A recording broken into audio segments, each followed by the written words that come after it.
as we know, the internet is no longer a luxury, it's really a necessity. Over the past year or so, the Technology Committee reached out to different broadband representatives from each county, trying to get ascertain, where are we at, where are we going, what can we expect for our clients, and which homes have broadband, going to have broadband in the next decade or so. And out of all the people we reached out to, there was one county that really stood out in the efforts they had put into the progress that they've made so far and the plans that they had in store, and that was Orange County. As students zoomed in school from home and older families members were forced to work remotely when coronavirus pandemic began, we all remember that, it was immediately apparent the more rural areas of Virginia were going through struggle with connectivity and high-speed internet access, especially in areas that those issues existed already. From the realtor and home buyer perspective, average home sales prices indicated that broadband access could impact the sale price of a home by 13%. After a year of meetings with various jurisdictions in the area, none seemed poised to match the challenges that were to be faced except Orange County. This is FAAR's first recognition of this nature. The Communication Technology Committee is beyond impressed with Orange County's commitment to expanding broadband accessibility and affordability. The county's efforts to provide all citizens with broadband service aligns with FAAR's strategic plans, goals of inclusion, and is indeed notable. And the Certificate of Excellence, this certificate is awarded to Orange County Broadband Authority for outstanding results in serving and connecting the community. The Fredericksburg Area Association of Realtors recognizes Orange County as a leader in broadband development in Central Virginia. The certificate serves as proof of Orange County's commitment to its citizens and their future. Signed, Deb Dallas.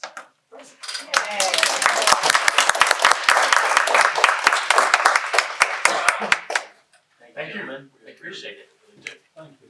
Just real quick, I'm the pretty face here. Now, wait a minute. That's pretty much all I do on the board. I just want to make sure that the correct acknowledgements go out. Jim White is chairman of Broadband Authority. He has worked and continues to work tirelessly, works with everybody across the board, and has made strides that would not have been possible without his efforts. So he's the one that really does it. Thanks for those overly kind words, Jim, but really has been a team effort. Let me give you a quick synopsis of where we've been over the past 6 or 7 years, because it really has been a fairly long journey. Those of you, and in your business, you've paid attention to this. Orange County, like a lot of local counties and rural areas especially, have been at this for about the last 20 years. You can see it coming. There was no doubt about the fact that the internet was going to change the way we do lots of things. We've been hand-wringing and cajoling and working, as a lot of the other counties have, to try to get one of the larger existing providers to come in and expand their service territory to reach other areas. And, I live on a farm. I have lots of fence posts. I felt like I was talking to my fence posts most of that time over the past 20 years. In 2016, we formed the Orange County Broadband Authority, the Board of Supervisors, which both Jim and I are on the Board of Supervisors. We formed the Broadband Authority primarily to try to find a way to entice some of the existing providers to come and start expanding. We weren't having a lot of success, but we realized that there were a lot of things going on that could be brought together to help give this a little bit of a push, if you will. We were having to replace our public safety communication radio system. Lots of new towers, new technology. Our system was a 1980s vintage system, didn't cover much of the county. It was really impossible to get spare parts. I mean, we literally were going on eBay to order parts to repair our system. It was that kind of chaotic situation. So there was an investment that was about to be made in a corollary kind of technology that we needed. And also E-rate program out of the federal government to support school communications. We're going through a change where they were going to allow the individual school systems to invest in an infrastructure as opposed to just helping write the check each month to the provider, whether it's Comcast or Verizon or whomever the existing providers were. So that was another piece of the puzzle that came into play. So we decided that we would apply for a grant for some of those E-rate infrastructure funds, actually through the schools. It was about a little over $1 million. Orange County said, well, we'll add to that some money so that we can expand beyond just we have 9 schools, actually 10 facilities that we wanted to connect through the E-rate financing. But we also wanted to reach this new public safety radio infrastructure. And so we had a little bit of money in there to expand the network to do that. And then we said, okay, now we've got something that is really great. We'll get some provider to come in and take that infrastructure and expand it and serve our citizens. Put out an RFP.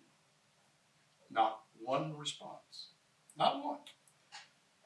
Brought it back in, changed the date, added another 3 months to it, put it back out on the street. Not one response. We said, wait a minute, somebody's trying to tell us something. Either they don't like the way we look, they don't like the way we act, or something's wrong here. What the heck is going on? So in May of 2020, you mentioned COVID.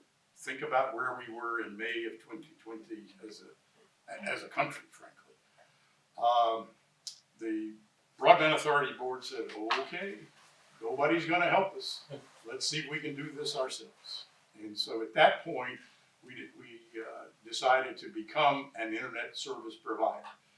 You might have heard the name FiberLink or seen some trucks running around the area. We created FiberLink, which is an internet service provider.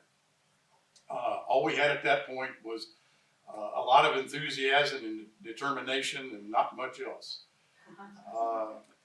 We spent most of the rest of 2020 trying to build capabilities, hire contractors, hire a little bit of staff, find a few pieces of money to add to the pot and these kind of things, and continue to expand the network. In April of last year, April 21, we signed up our first real customer. We had a few beta tests going on in March, but the first customer that gave us their credit card first before they got the service was in April of 21. We continued to build the network. We took a little bit of money from the ARP programs, which most of the counties got. We did a bond offering in the name of FiberLink. Believe it or not, the Virginia Resource Authority, some of you are probably familiar with those, they let municipal bonds to fund water and sewer projects and roads and bridges and things like that. They'd never done a broadband project before. So we made a presentation, actually many presentations to them, and finally convinced them that, yeah, this is something that might make some sense to use their program to issue revenue bonds in the name of FiberLink. We borrowed $15 million or issued $15 million worth of bonds in approximately May of 21, and took that money along with some of the other things that we put together and began building the network. Last week, we signed up our 3,500th customer. We have 325, I think the number is, miles of fiber in the ground, working and lit. And we're passing almost 6,000 households today, all since that struggle and beginning in April of 21. I tell you this not to brag, but it's a really heavy lift. Involves a lot of money. Right now, as a matter of fact, I just got our audit report for fiscal year 22, which ended June 30th. And FiberLink has something like $28 million worth of assets in the ground and in the network. So it's a lot of money, it's a lot of work. There's a team of about roughly 20 employees and about anywhere from 60 to 70 contract employees that have made this happen over the course of that time frame. We're proud of quite finished. You probably know this better than I do, there are 18,000 addresses in Orange County. Our goal is to make sure everybody gets served. Comcast, Verizon, and others serve about half of those today in the most populated areas like Lake of the Woods and the towns of Orange and Gordonsville and a few other areas.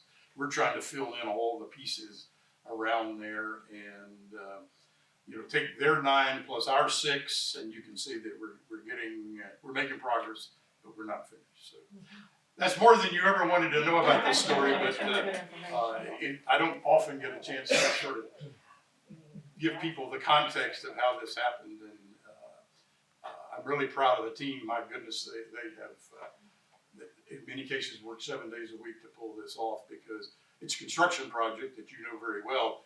Today, like today, is a bonus day this time of year, so they're out there working because there are a lot of days that you can't work. So really the credit goes to that team and frankly the Board of Supervisors who said this is something that we really want to try to make a difference for our citizens. So happy to answer some questions if you have time. I don't know how much time. No one told me that I only had 30 seconds. Thank you very much for the update. I was part of a meeting out at Realtors, and I'm looking at you, I don't remember what year that was that we were out there. It was 2020 was the last time we It did it. was still, progress hadn't been made yet, so to now hear how far we've come in really just such a short amount of time is absolutely amazing. So thank you very much to you and your team for all that you have done to help service our population that's out there. And thank you for the recognition. It helps. It lets keeps the energy up and keeps us going. You guys have any questions?